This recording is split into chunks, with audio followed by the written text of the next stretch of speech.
ku Saturday nyini twali tunyumyanga mpereza ali mu gym wa hamu akajoza boda agiza bupya naye ampisa majegerero kuma ate ne gwasinzo anti gwe munene mbusima ina kwepicha simanyi ai anyabiza no kwepicha atuse muko chaina manyike isajja gwe nango Madame Furufi boli mwanyina sina tabu domina ko buzi naye manyo obuzibu buli abadde ajubisa ali yarozeze malite tuzimanyi aleka tutukola ku TV bwetubala ku TV nga ngendo okujja ku show waba tubera mu bulango oba promo kakati producer oba ali ku kamera gamba in 1 in 2 kati mprocessor in 1 in 2 wabera ono producer oba mulaga makati bogenda kumpewo bogenda gama tutandika boti aba mu coachinga kakaba on air mukulikira mu bulango basiboni banyabo kakati gwe bazo coachinga ngositula majegere ngoli atandika yamulida gambo likano Almutawa Enterprises Limited bano bakugu nnyo musonga za real estate season na oyagala kutunda oba kugula ttaka wekwate Almutawa Enterprises Limited tulina ploti ez'enjawulo enteketeko bulungi ate nga ne bbeeyi yaazo esobokera ddala ensonga zonna ez'ettaka wamu n'okulikulaakulanya tuzikolako tugula sako n'okutunda amayumba era tusolooza n'abapangisa oba okulabirira ennyumba zo abakozi baffe bonna bakuguka era bakozesa mazima meereere Omuzadde essomero wogenda okusomeseza omwana wo naawe weewuunya engeri gy'akyuka mu byenjigiriza lyerya Brain Parents Day and Boarding Primary School erisangibwa e Bukalango ssomero lya bawala n'abalenzi okuli abava awaka n'ab'ekisulo nga liviira ddala ku nassale okutuukira ddala ku kibiina eky'omusanvu essomero lino lya mulembe nnyo nga lisangibwa mu kifo ekyagazisa omuyizi okusoma obulungi Brain Parents Day and Boarding Primary School lisangibwa Bukalango okumanya ebisingawo osobola okututuukirira ku nnamba z'essimu ez'omuwanga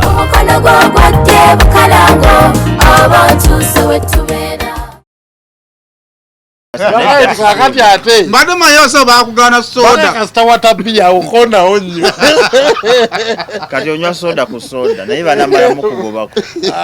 ne ulama oba butanso kukuba ero katono ogamba kati ro ku bintu ebyekisiru simava ku munyo kati omuntu akujja ku munyo abalina kyako kati navudde ku bia kati kaye ne soda muveeko bogera balanywa amazzi ode kuli yodi ne omanyi kuba beer is addiction aviikako kati wuyo teyamula kati myezi 6 omusubstituting anakyolo soda oyo kati bwonga nti ate ne wano nkyuse awo nabe embiri kati obuzibu bugenda kutabuka tubaniriza basibone banyo gye musinzira okutulaba eno show nawo ogira bigenda tugabira bukyatuka tukanonya teba bakweddeko n'akaboksi ate agenda tu tebako host answete bataddemu kamu ninga tebuvaamu obubadira olese kipande alese kipande taleseenyongeddemu obudde eno bakuwadde ebbaana obadde manyi nsawo wamano kano kanana ati akwata musiraba kivaamu enga bamwoca ye mwali mulimu kamu nakwanaye jaka okubiri wampadde bwe nagenda nga mbuga bwenti n'afisaawo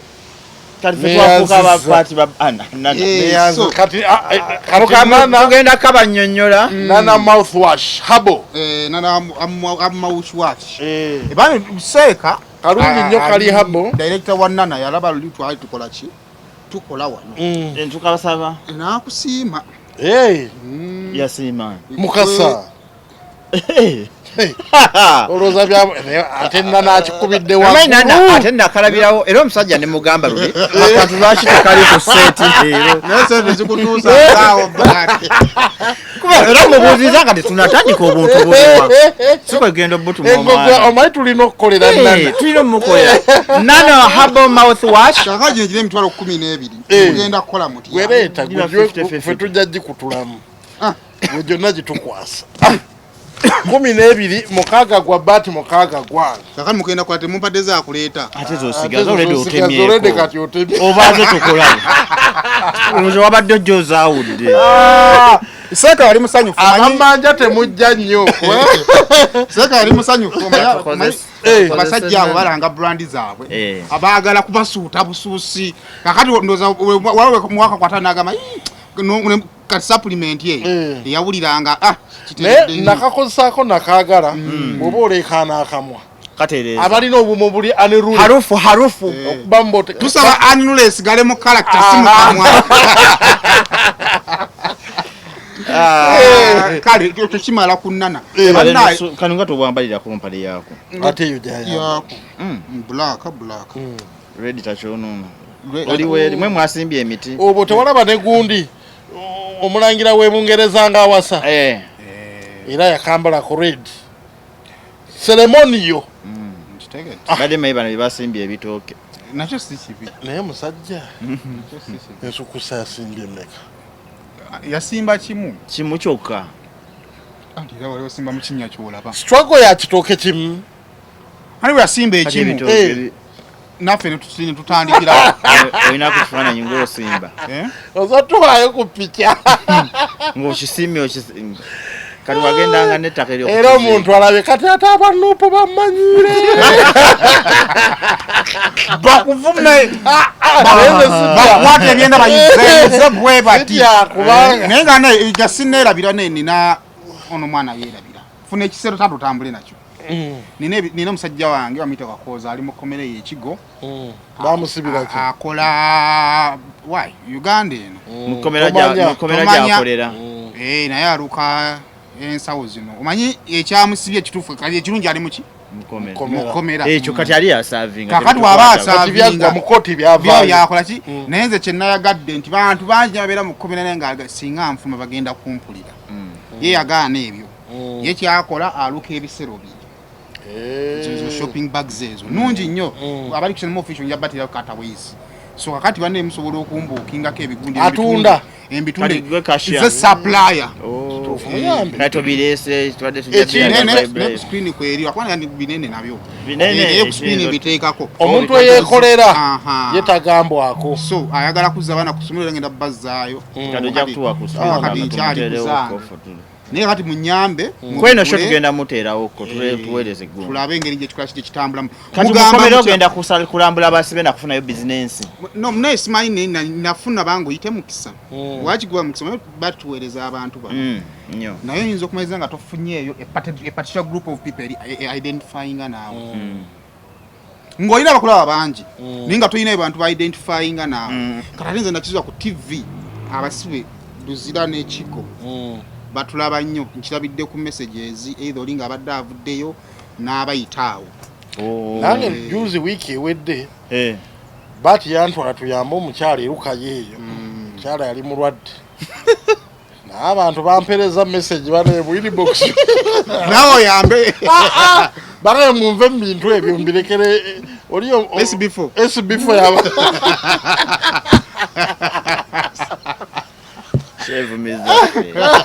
baba vumidde ki tusigale mu entertainment be mu byesi before bade sifumanga ko bwembe ali nozane mute kikati obulamu bwensi buzi naye akati bakama baffe tubaweereza kakati yosho yatambula bayinza okuvuma bakubira ku views 10 shosina kebere naye nalaba omukyala nze nalaba nga ali mbwetaavu ngo ali mbulwadde ng'alina bayawukana ne sister we story empanvu naye aba ne bagaa nti mu bitanda lwaki babyagala SB4 yababikola omuntu ne batuuka n'okuweereza voice message mu box yange muno imukasa ekitiibwa lwakyo kitadde mu ttaka kali mwagenze omalizanga body evuga vibe life nga musazeewo ebyo ne nga bati ojja kgendanga abantu batubazeewo ku channel ya entertainment tekawo ekyo se mugiraso naye kisinga okukula abantu kasaba balazi bakola kikubaga abange kyekiriwo mbadde awo leero ku makya omanyi bagamba ensi eno mimwa buli omu alina engeri gyagikozesa naye wiiki ewedde ziri zonna mbadde nga ku kikaliriro nga tulakundiga nzigwe bakalirira nzika lero nga namwe bakalirire neŋŋamba kale babasoloti nampumire ifuka mpola mpola okola kyekyo mukwano tululamu soda tebamufuka ndabye akantu ako bakampeereza neŋŋamba fuufigo oyo mwanyinaze mukwano gwa fulu era kuno abadde ne ku Saturday lwennyini twali tunyumya nga mpeereza ali mu jimu ewa hamu akajjuza boda agizza bupya naye ampisiza mu majegere ero kumanya ate nze gwasinza okukuma anti gwe munene mbu simanyi nakwepica simanyi anyabiza n'okwepica atuuse mukokyalina amaanyi g'ekisajja gwe nangu madamu Fulufigo oli mwanyinazi sina tabu tominaako buzibu naye manyi obuzibu obuba oli abadde ajubisa ali alozeze mbali tetuzimanyi kati ffe tukola ku TV bwe tubeera ku TV nga ngenda okujja ku show waba tubeera mu bulango oba promo kakati producer oba ali ku kamera agamba in 1 in 2 kati mu processor in 1 in 2 wabeerawo no producer oba mulagamba kati bwogenda ku mpewo bwogenda gamba tutandika bwoti aba mukokinga kakaba on air mukulikira mu bulango basibo ne bannyabo kakati gwe bazo kokinga ng'ositula majegere oli atandika yamulidde agamba nengasenkubuga kati awe nzijukidde nti twakola analysis ku Talk and Talk Saturday nga twanalizinga ebintu ebyaliwo naye kati ndooza nakokinga emmundu emmenye naye nga Fulufigo tuli stede nze obuzibu bwe nnina bwokka buno mwaka kati ate gundi byange moto yange gwe ne bwonkuba otya sikunyiga era nkwagala nnyo ntunuliza muuli principle tolinawo ngeri gy'okuba muntu gwe batumye obutumye gwe batumye don't shoot the messenger ono ayina abakoddo eyabadagamo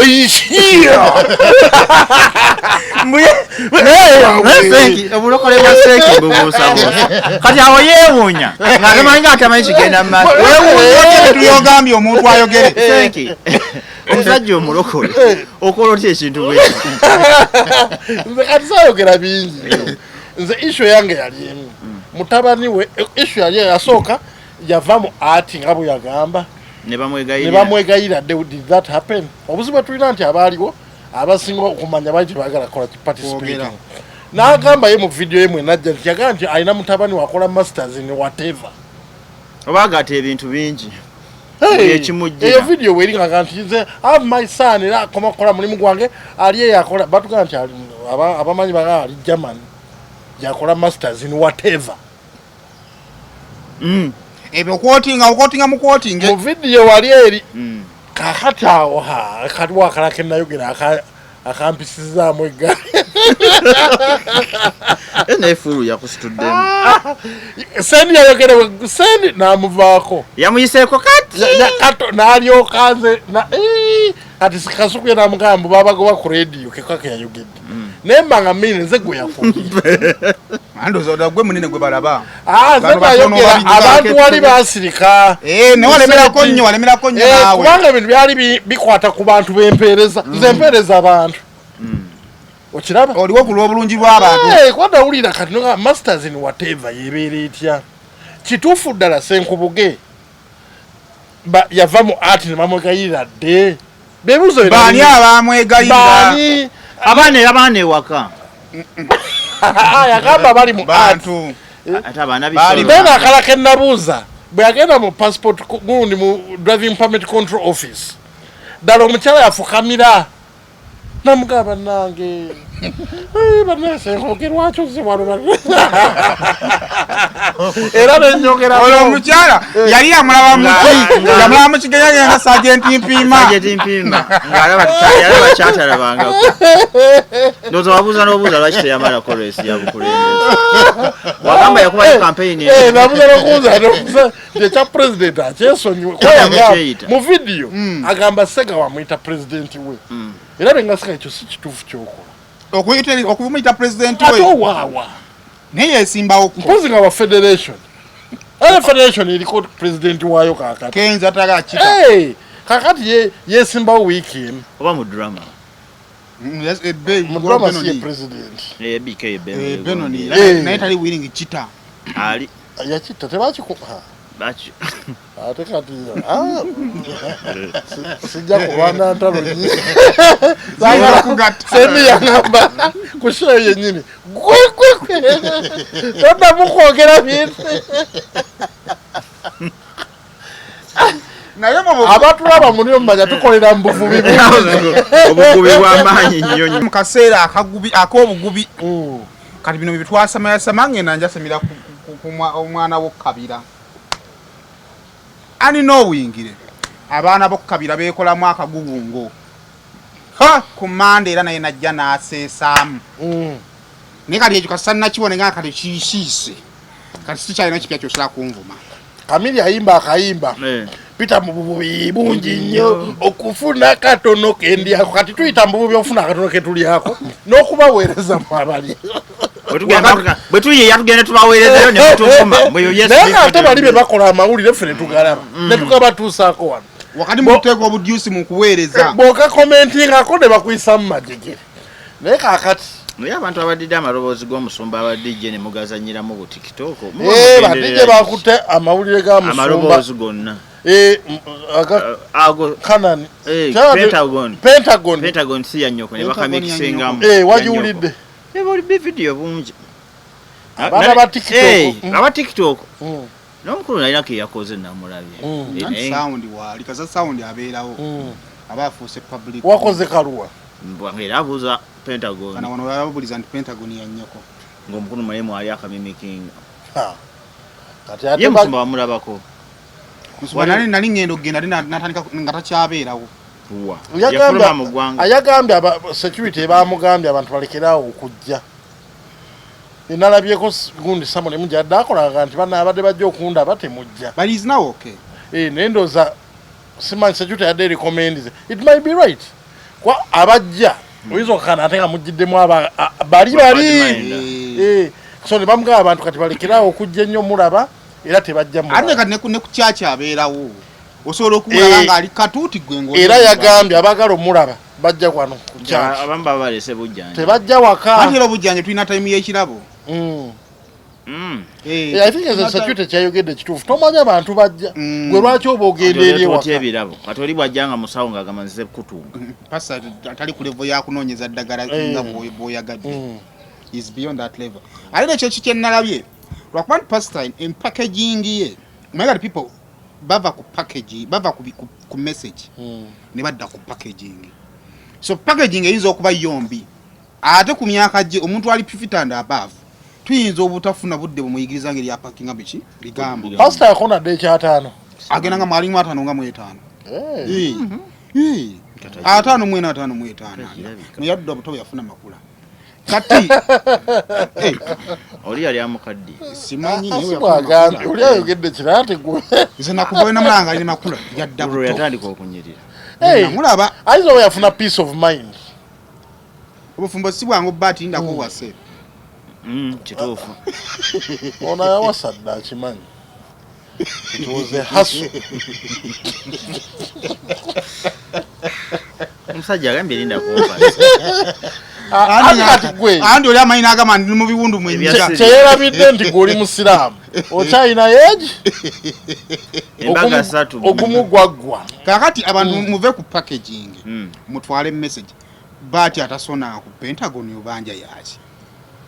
n'akajjanja k'abantu ate abasinga obutasonda be babanja mulimu abantu nga girlfriend we mulokole asabira abapasita bujji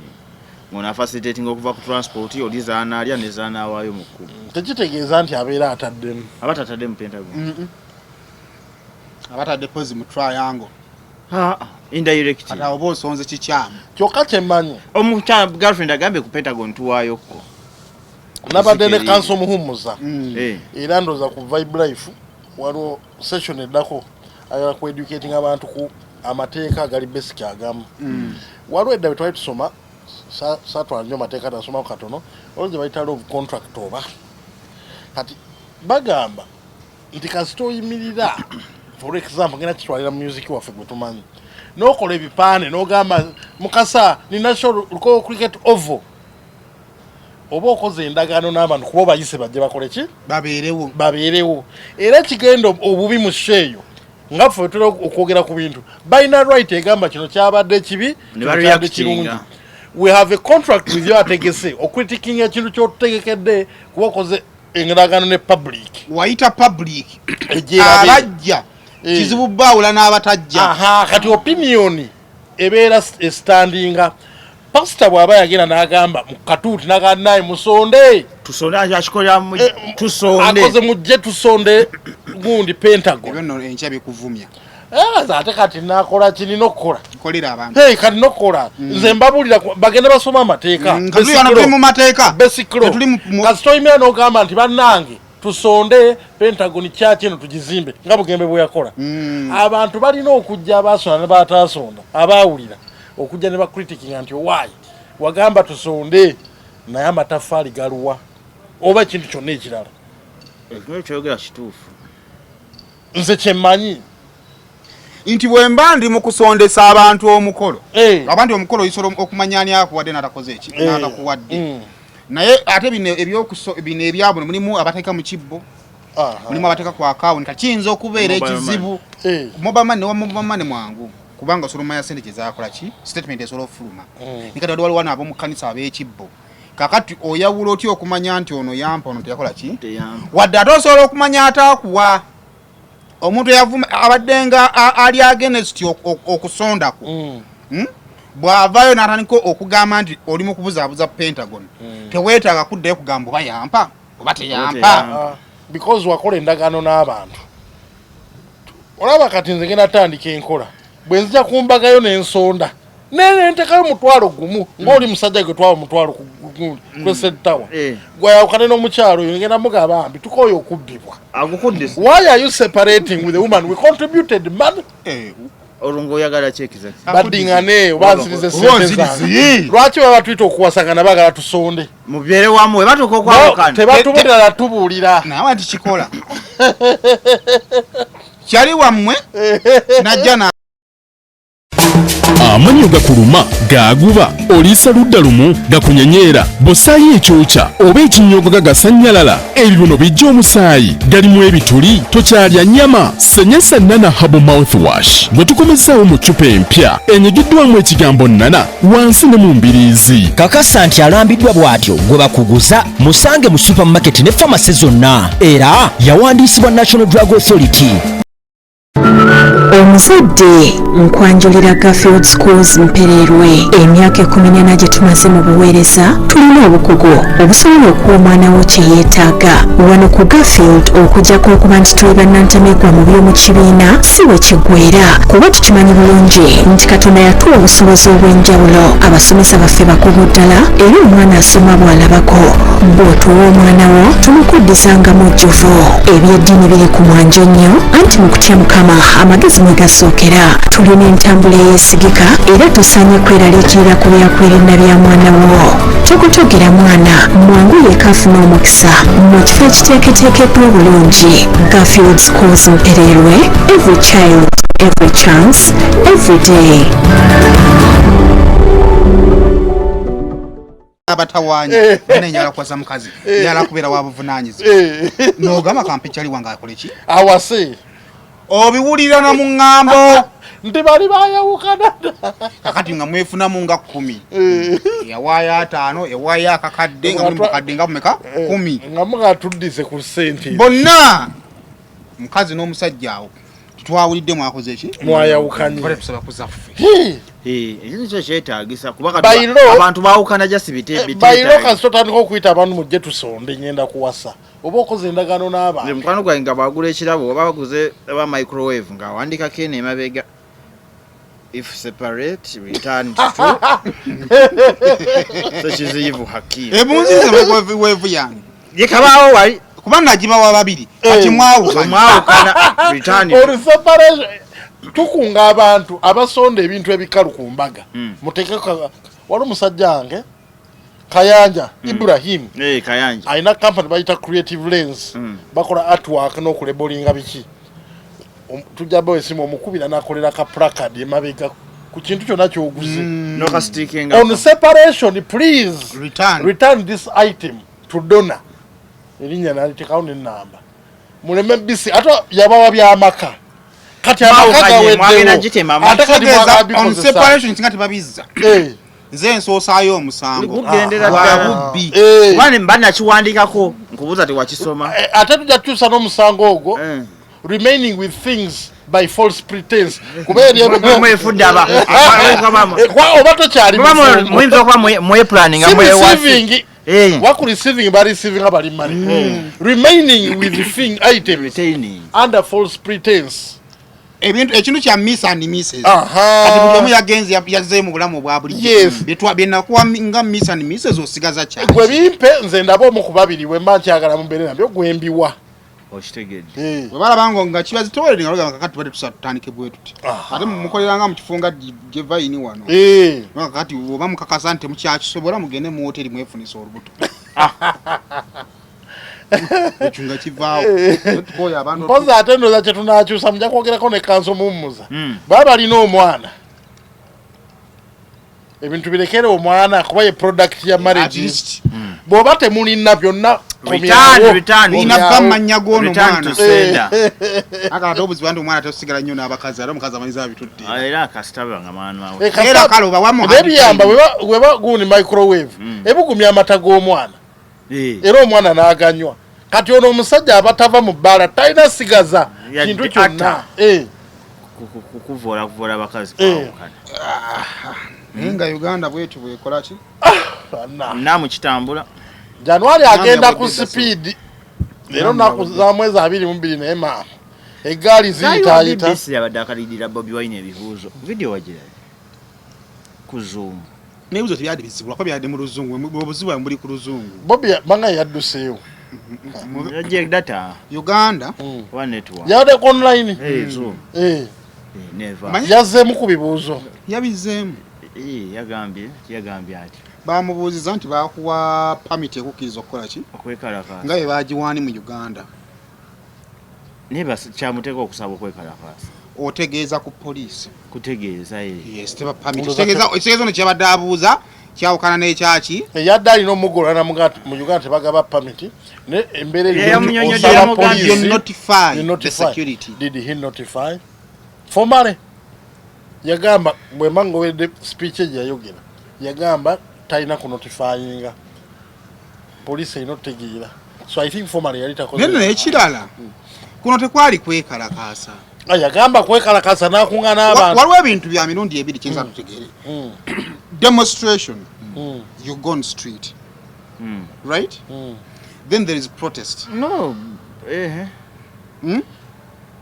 Ati waliwo gye bayita peaceful demonstration. O meeting ekibinja ky'abantu ne mugenda ku kkubo. Kino bano kye baakola kifanaganako ekyampuuga Lukwago Besigye kye baakola. Nti buli saa 7 eziwera alina firimbi gikole, alina akataasa kakole ki? It is in the same line. Kyate kikakatako bantu kusisinkana wantu. Ngabuli omu wali kati saa nga wabula gwe oba oyina ekinyaawo kiteekemu ekitooke kikube ekifaananyi kuliita okole ki ogende kakati maddensa mbuuza kati obuzibu buli mu kusitula nsukusa tuli wano ku Gevaini Lubaga njagenda wali eri kuweraga road mu Ndeeba kati ekitegeeza amateeka galagira mu kwekalakasa mwegali naye ekyo toina bosobola kusobola notifyinga police ndi badensa onzikiriza ensimba ebitooke mu kkubo anti ogigibulira ne bakuwabula ekyokusimba ebitooke mu binnya ebiri mu nguudo kireke akufunire eka amaanyi ekyo kiri mu interest y'abano ndoza mutegereganye nti ono kyabadde abuuza nti ekikolwa ky'abano kyatuumiddwa erinnya kyaweerwa erinnya kya ate ono kyemwogera si kyemugenda okukola nti okwekalakaasa tuliba tuyina starting destination ne ending destination oba tuba ne gazetted place ng'abazungu bagamba nti tugende tusisinkane ku kwinizibwe twekalakaase ne babira ne bawanika ebipande ne bayikola by'ennyimba ffe mu Uganda tusobola okugamba kati nga president olamanyi nti ne president kye yakola ekyo kyakola ekyokugoba obwavu n'atambula n'okwekalakaasa oversort naye Lukwago yali yeetegese pick up yaliko ensukusa 3 ate nga bado balina bina biteeka ku mugongo yabiteeka ku pick up era ali redo fuluma n'amukyala wagamba bannange muleke meeya munene bamugamba gwe yingire emmotoka yogendera yagenda yekokkola ebitooke oba bikyaliko ku pick up okwo simanyi n'ennyumba y'endabanga erina pavers yabisimba waawo byali bigenda eri abisimbe wa mulirwana si kusimba mu nnimiro byali bigenda mu gundi mu byagenda kati byagenda poza abiwo wago tebigenda kulira ku mmotoka tebimaze ekenda tewayise wenna kumeka kati 3 4 mirandi egyo bali bwe gikala kiba tekikyakwa yabuuzizza lwaki teyakikola a week before lwaki akikola kati ng'olwedde abantu babonaabona bizinesi bazigadde ezimu olwa nam then n'amubuuza naawe ogateko okwekalakaasa era abantu abalala baggalewo bizinesi lwaki okikola kati kyenkugambye awa data we yaggwereddeko ba network asima kati waliwo naye bajja kunvuma waliwo akantu kenkola mbajala okujjako nga nyera no ku plane mode nazijjako wali amasanyalaze boga bwemba nawe ebibuzo gye bigenda nesayimu lwaki twagala kwogera ku bintu byekamookya wenna wennyamira bwe tuba tunyumya emboozi abaana b'ekamookya balina entalo ze banwanira saagala bayingira nnyo kati abatulanja banyonyo buli bwokokoza entalo ennyingi obula ttiimu ekulwanira nze simala mbadde njalo nnyonnyola abatula nti olina vested interests so you cannot able comment kuva bwe natandika okufuna entalo mu industry kati mbaako n'abantu benjijika esayidi okubaako entalo ezibakola ki kubanga nze sina ttiimu seimu kati kukosa red brigade tugambe mu bufunzo oli wa nuupu nyagambye empale nagirabye siri wa nuupu ntugambye nga tutandika siri wa nuupu naye banwanira entalo kati saagala naye kansubi akakufira bakuwaka kutuuka tebakwaka akamayinja omusajja nga takyayogera tukoze mumalirize mumenanalize bamuwa mwamuwata naayogera abaana nawe bobakenye nobakumanyirira ddala mazima mazima gali bwe gati manyi no industry ngenda gibagamba eri trick kati nzale akavidiyo nze nakalabye ku Calvin n'agamba adduse ku live na video ye nevaako nga tala bobo ntena waddukiddeko ki ku live buli akalaga afuma ekyokubiri bobo nasobola kudduka yabadde ku BBC yadde kuki BBC bobo nasobola kudduka ku live ya BBC kwa BBC erina interest y'amaanyi mu Bobi Wine okusinga Bobi Wine alina interest anti aizo ate yadduse bibuuzo ensonga yange eri bweti nti Bobi Wine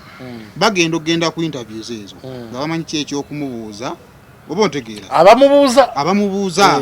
so tasobola kudduka ku interview kubanga BBC interest yaabwe mu Kyagulanyi nene nnyo okusinga Kyagulanyi interest ye mu ki BBC ekyo nkikubuulira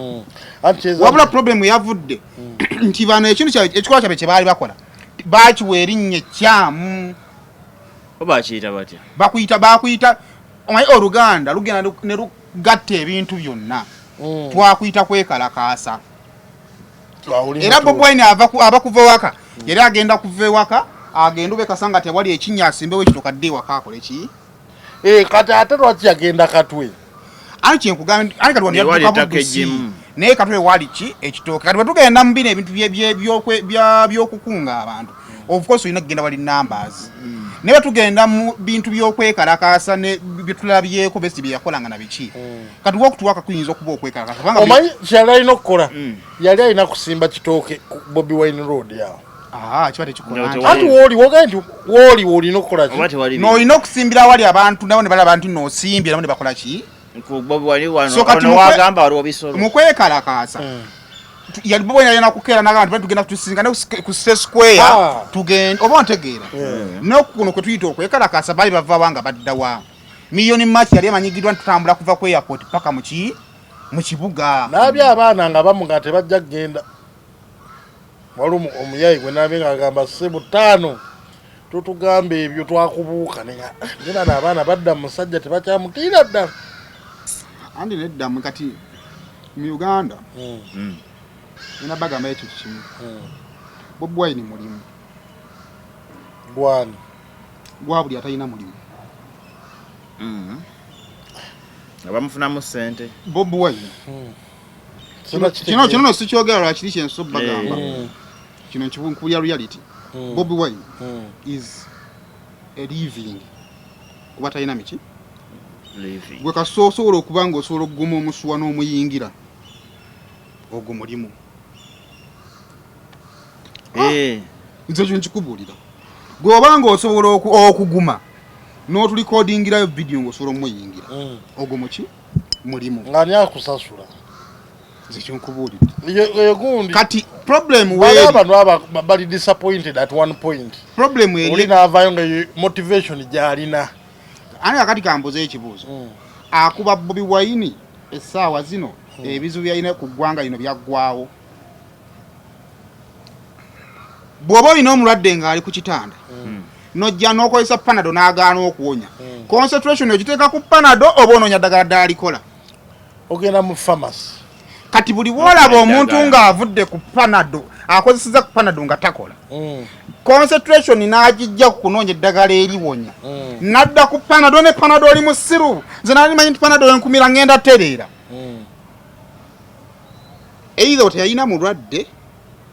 oba yategeera nti omulwadde agenda kufa nibamugaa kadi gwe nkubira panado mpozi watugambye eri be bakulwana kuba engeri gy'okiwunziseemu ensonga yenjala kigambe waliwo abantu nga yalina essuubi anti kyenkugambye essuubi ne liseebengerera mu kintu ekyo andi nenkubuuzayo kimu ekibuuzo mu Uganda ebizibu bya Uganda bonna abawagira Bobi Wine bamuwagira lwa bizibu byaki bya Uganda byaggwawo ng'alina byabasuubiza byaweddewo ebizibu olaba ne Yesu yavaawo n'abirekawo nakati bikyali kati kitegeeza ebizibu ku nsi Bobi Wine yalina abawagizi abaki abakyamu nti nze bwe mbanga njagala kununula Uganda nga ye target yange when Bobi Wine disappoints me oba ntegeera I move on ku muntu agenda okuntuusa ku kyenkola ki kati nze ekibuzo kyange kiri bwe kiti gwayagala okununula Uganda focus bw'ogiteeka ku Bobi Wine ayinunula Uganda akudisappointiza okununula Uganda Uganda ebeenunuddwa Uganda ensi yonna si Uganda yokka ebizibu kuva ku myaka Yesu olaba Palestine emyaka gyemaze ng'eri mbizibu ne Yesu yabirekawo saimo kyatamanyi ekintu wasoso okunyonyola ekyokola endagaano n'abantu batedi fomu ayakwogera bwogezi kyekyoga nti tugenda kununula eggwanga nze mbakulembeddemu akati omanye ekyavumya Besigye mu bino ebyobufuzi ekyavumya Besigye yagezaako emirundi emeka ena abantu bawulira nga takyalina kikola ki kiddako ate n'alemera mu ki mu kkubo teri yavuma ku Besigye kubanga alemereddwa bashiftinga bushiftinzi ne bagenda ewaani ewa Bobi ontegeera bulungi because both target yaabwe struggle yaabwe ate yatatandikidde ku Besigye yatandikira struggle y'abantu kujjako Museveni yatandikira ndowooza ku omugenzo nani Semwogerere ezze egenda shiftinga buki nze kati ekibuzo kyange kiri bwe kiti webanga wali ogamba nti Uganda simanya amalwaliro mabi biki binabira nga okyabirina when you focus on Bobi Wine nga Bobi Wine kakati amalwaliro gavuddeko tegakyali mabi kati oli ku Bobi Wine mufere kitegeeza nti Museveni muki mutuufu. That is my only point. Kubanga nze nandadde ndowooza nti bwe mbanga mwali mu people pan muwulira nga tekitambula kale mwe mukoleeyo ekyammwe mwe musigale nga mutambuza ki webale nnyo naye nze gwenda baavuma ono akyali mu kifaananyi ky'okulwanirira kitegeeza nti kati oli mu kuwuggula n'abalala abalwana nti let's concentrate naye tebamuvuma just bamugamba bugambi tuganye tali amuvuma era sirabangayo muntu amabwe nti oli musiru omuki abantu bagabugani mutano handi break kwaka anti naye kirala ndowooza oyo antaka kuondoka nga bali banne naye kati anti omanyi kati nayogeddeko ne case kawale Isaac Saturday ewedde olubye nayisaamu nga mpabula naŋŋamba nze saava Uganda lwa musango guli ogwa Freeman ye yavaamu ku bibye n'agenda ekyo mbadde yakiteeza naye naawe njogera gy'oyogeramu tonkola nga kakalaamu bana nedda akalamu yansuubiza Zekoli amala okwogera tonyiiga akalamu twaliwa naye bwatu bwe yali yakitinga era ye muka nakalamu mukasonkoze bubi oba lwaki nakwisa ku interview eno oyigidde Bobby saamuyingira namugamba bugambi engeri gy'oyogeramu mu bbanga tono ojja kuba okola bwoti ng'owanise omukono n'enkofiira ng'osabye empapula nanga nze nkyaliwo sinagyendaga naye onkoze bubi okakanira ng'agenze no naye galinze naye nabangambye mukyala we naye yagenze ona afaanana lwema simanyi gwe yaleka ayanjudde wano mukama mulungi babeere babitajja kwe oli yagenze buwarabu oli mayiro nyingi era kakalamu nyamuweza kayimba kange ketwako ka long distance naye kirungi kasaali agenze mu kiyumba bwagambye abajja kweku tewala akavidiyo kagundi akafulumeeyo aka Joshua NBS wabanga tali mu kiyumba ande emirimu gisinganyo mu biyumba wabweru wanyiganye tukola ssente okola miliyoni 3 no spending 2 kitundu kati kiyumba kye kiri safer okola kamu jo 7 ne gisigala 7 kati kisinzira ku bana bewaleka Kampala naye nze egguni yange eri bweti omanyi abavubuka bali mu kubazanyisa bwe kati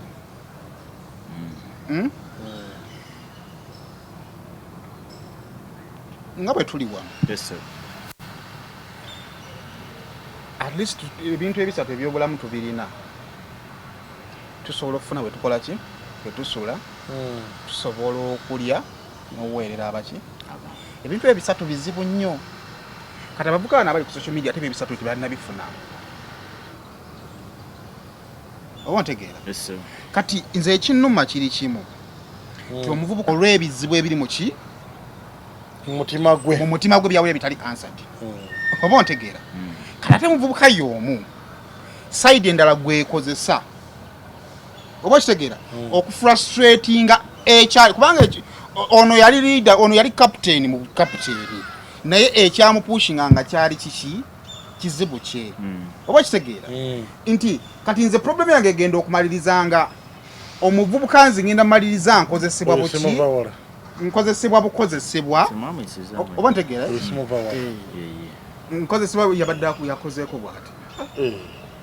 aze kujishora mchala wani ani mchala wani kasibe bagubere moto kazuzu bawo naye nga bayitira eri bagenda shooting osala bigamba oyo nero yali wano ya shooting oyo azalo ani azala bonna bebamu muva wali yali mu kigenya namulabamu nga muvubuka ono teyazanya mu kigenya ono yali mu nsi 5 oba mukyala bwane kaagala kubomba omanyi ono bamuwadde obwa secretary vice president wa oba baze ku printing invite tasobola kubomba lwaki tasobola era buli gwe twagamba tasobola ali bwera weka kiri omuntu anabomba alabika omuntu anabomba tuba tunyumyanga bwe tuli omuntu mu kwesiibula alina engeri gy'atambula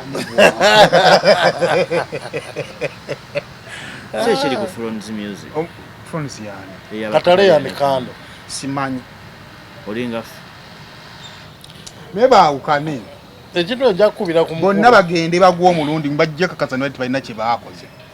lwakwanza kyendowooza katereya omugaga yateekamu ssente nnyingi abali wakati awo ne muzibba omugaga n'atafuna kyakola ki yateeramu ssente kakati nzikwanze nasembe funa message emabegakawo ng'abaana bennyini baagala okuneerabira naye nga wakati awo ebbanga eriyiseewo waliwo nga waddengawo omwana ajja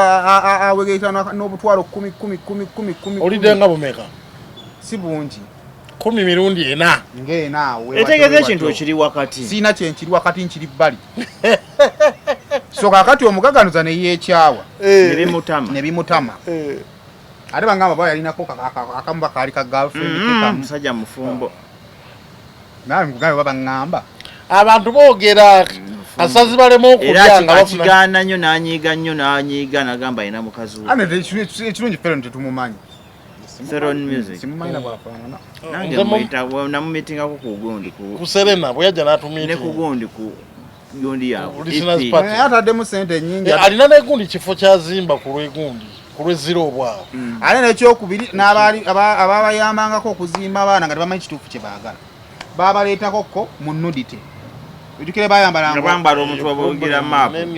oba yali amane oba wa Shakira yali abakuttemu omanyi ate n'abaana ne babujjayo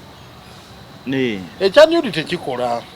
bali bambadde byambale nalaba video ya Shakira walaba video ya Shakira etambula gye yakoze ne swing saha waliwo gyakola mu motoka nga awemula oluwemula nkalabye kumacha Shakira yakulire bwera solo wemula basinga akikubawo nga aladduka abaali awo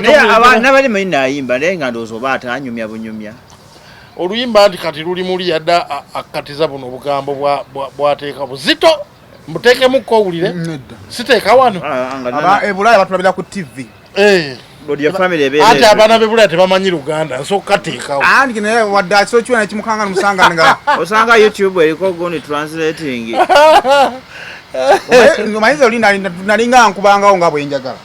waka nakitegeera nti no ebulaya bo batulabanga TV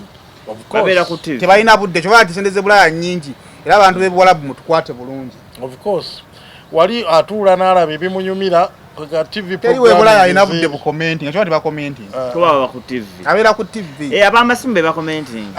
era bonna gwe masibu gwegenda buli ku message ya commenting eriko omusenyu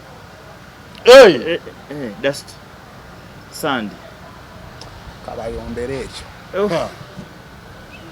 n'olwensonga eyo eno abatheroni naye bwandiyimbye bonna bajja kuyimba tebalina kibaawula kuleka nga waliwo omusajja bajja kuyimba si sente musajja neetaaga naye kati agatuwa ali mu Amerika kali akawulira yafulumiza amawulire ago neetaaga mbalamusizzaako nnyo bannyabo ne bassebo nga nsinzidde wano ku Rosemary Beddings nga ffe nno twakuguka mu kisenge ekyoba okola ennamba eri ku screen kwoba okuba oba tusindikira ekifaananyi ku WhatsApp kyonna kyoba weetaaze ate nga tuderivaringa Uganda wide katusooke tugeetegereze tujja gabaleetera kuba tetugalishwa bulungi eyinza n'okuba wamu naye okubanza problem ngenda ku example laba ono omwana ono ya acidic vocals obusente bwayo butono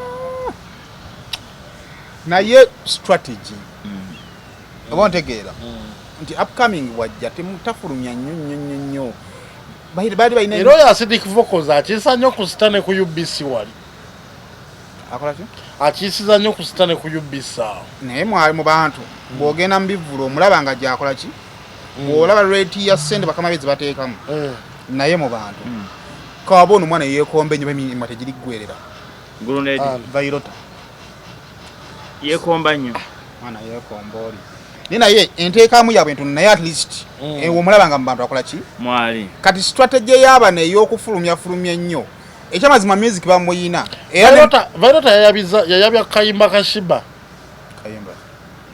kebakola ne gundi kayimba kanjoilanda si kashiba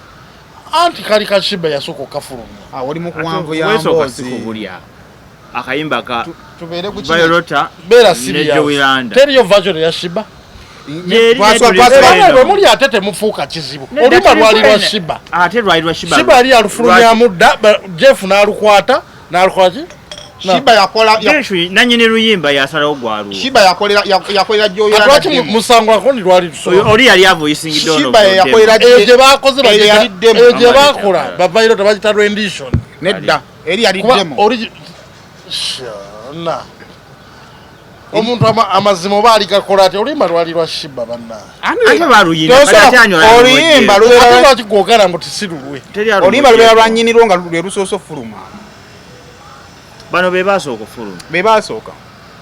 era ne lunyuma naye nga demo yo gyeri eya shiba gyeri eno twagala gifulumya naye abantu balabe enjawulo lwaki tugifulumya yakolebwa neze ntalo wakigutazeeka nze ndooza shiba ali mu kugwa mu tageti za Jeff ekyo kyayagala shiba ebbanga lyamala ne Jeff yandibadde amutegeera atakuwabudde mutegeera omanyi kakalaba nedda osobola omutegeera shiba asobola obanga Jeff amukola ki saawa zino Jeff ali mu kuvuga shiba amuteeka mu timing wakola ki alyoka amubalule ayinza obutamubalula naye amukozese kakati shiba yandiwaza okugenda mu tageti za Jeff bawo Jeff wamwagala nesirowooza nti Jeff akyali nnyo ku shiba kati ali yamuvaako ng'omuntu tabiriiko ebyo andi kati wabanga kati yakola enyimba ziringa bbiri zeyakawajjobi kitegeeza amunoonya kati nayo shiba okitegeera nti bakunoonya weekweke aleka akyalina projects ze nyingi ye kati ekyo kireke the good thing tewali azikola ki waliwo kali akayimba kagenda okuwa Karo Nantongo Karo ye kana bakayita batyako akayimba kakala akasolo mekakola kati kafuluma dda kafuluma akasolo jakawule kayimba kamaanyi ako gwe kakuba tanazza ayimba birala bagamba epala nayo bino babiŋŋamba ebyava naye si bya musajja byaki sente si byamaanyi ntalo z'abakazi ate zibeera zaki abakazi balina entalo zaabwe zabaza sente n'abasajja ntalo z'abakazi nti ababiri abo bwe balina okutuula batereeze ebikola ki bakkiriziganye naye baali bamukwano nnyo anti kyenkugambye naye mukwano bino ebya sinaapu kibanga nedda entundu yange weeryawo si bya sinaapu kibanga baati wakomawo okuva ne South Africa nga nvudde e Bulaaya South Africa si Bulaaya kiro ekyo mpawulira nnyo nga mukyo overseas there is not even a single sea you cross eyo ensi gy'ogamba mu Bulaaya is the only country with Africa on it waliwo president wakulosinga the longest lake in Africa lake Tanganyika now wali kale ensonga yebadde we understand the climate eyinza okuba nga efaanaganamuko buli kimu naye tegigifuula buki so ekintu ekyo mbadde ntiisa kyejjeemu ofuna emirembe kubanga ate n'ekyokola mulina abaana bangi bemukola ki bwemusikiriza n'ofuna essimu y'omuntu South Africa nti ffe tuli wano ku Bulaaya you're not anywhere it is an African country with the name Africa on it ensangi tolisangayo nti Ghana Africa Kenya Africa so nze mbadde ndowooza kikoma leero tuyambeko ne bano abatwabo bawe ku kitiibwa ate mujja kigenda baluma nnyo ate kinatuma erifuuka kakati Kaizi bw'anadda anayo si Bulaaya nga nawe katubadde fembi Bulaaya ali mu America kubanga ekyo kyandamayininga n'ebitabo byo wamma kubanga twasoma the continents in the world ozimanyi bulungi kiyinza okulaga nti wayita mu Lumeera Europe kali wembere emitala w'amayanja kyoba okoza nti wali ate amayanja si mangi ebiyanja lirimu Tanganyika emitala w'eriya katubaddewa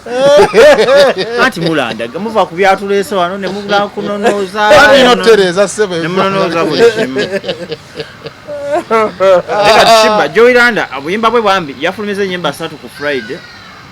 byali Friday mukasa tenze naliyo twali nawe bwana nga tuli naye kati muwuliriza mu nyimba za Shiba nze namanya mwe muziwuliriza yali afulumya triple play Joyranda kikuba wasimanyi omanyi